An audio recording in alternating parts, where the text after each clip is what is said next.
I don't think the timing of any goal is great. But certainly I think play as well as we did do it. We could have went in leading at half time, and there was just a lack of concentration on the 45th minute, which shouldn't happen, but it did happen.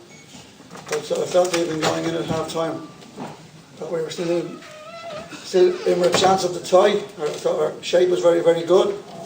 Malmo found it very hard to break us down. I thought the frustration then came in when they were taking shots from so far out.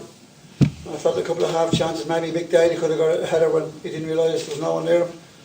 But I think we gave our best shot. Certainly, we threw everybody forward. Sort of from the 85th minute, Malmo obviously knew that if they conceded the goal we were through. And obviously they conceded the second goal for a scoreline of 2-0 in injury time is no disgrace. They're certainly a good team, but they didn't pummel you, they didn't cut you open as maybe regulars they might have thought they would. But I thought their fault they are a good play. Well, your good play, also. Well, it's all over the two games. And certainly after the first quarter of an hour in Tallaght, where obviously the lads were a bit nervous, not having faced the side of the magnitude of Malmo. I thought once we settled down, up to that and 15 minutes to go when Ryan Bennett was sent out, I thought we were the better side, and I thought in the first half, obviously Malmo was a massive club under great pressure to win tonight.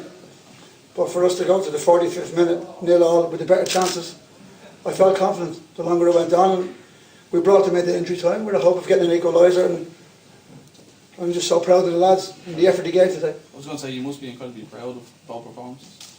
Yeah, incredibly proud, and obviously you want these nights more often, but you have to transfer that either into winning your FA Cup or improve our league position.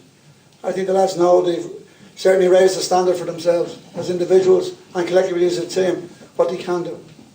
Did the goal just before half time deflate the players and then go next, or did it make it great deal? No, it didn't deflate the players one bit, because we still felt that all we needed was a goal to go through.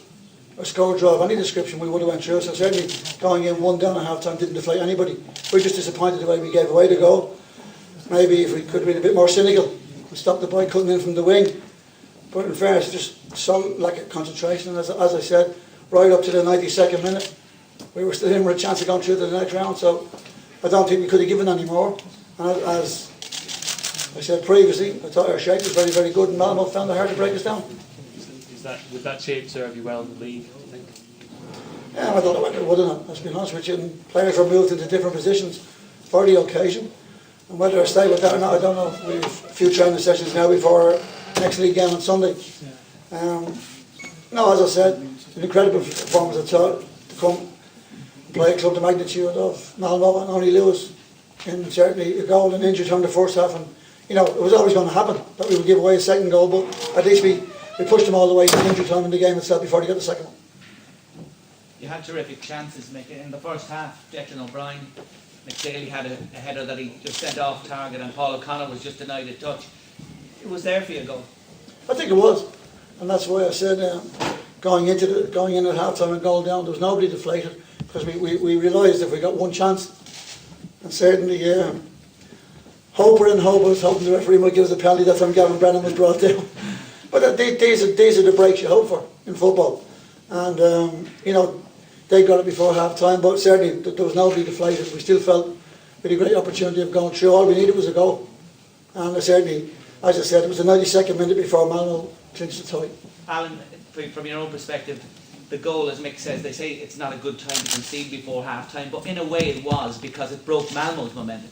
Yeah, I'm sure going into the second half then they had the lead, you know, and with a minute to go it's disappointing to concede then, but you know, they would have grown in confidence then, knowing that we possibly had to come out then a bit more. But I thought in the second half we kept our shape very well, and you know, kept trying to play our game as well as much as we could, knowing that we had to score.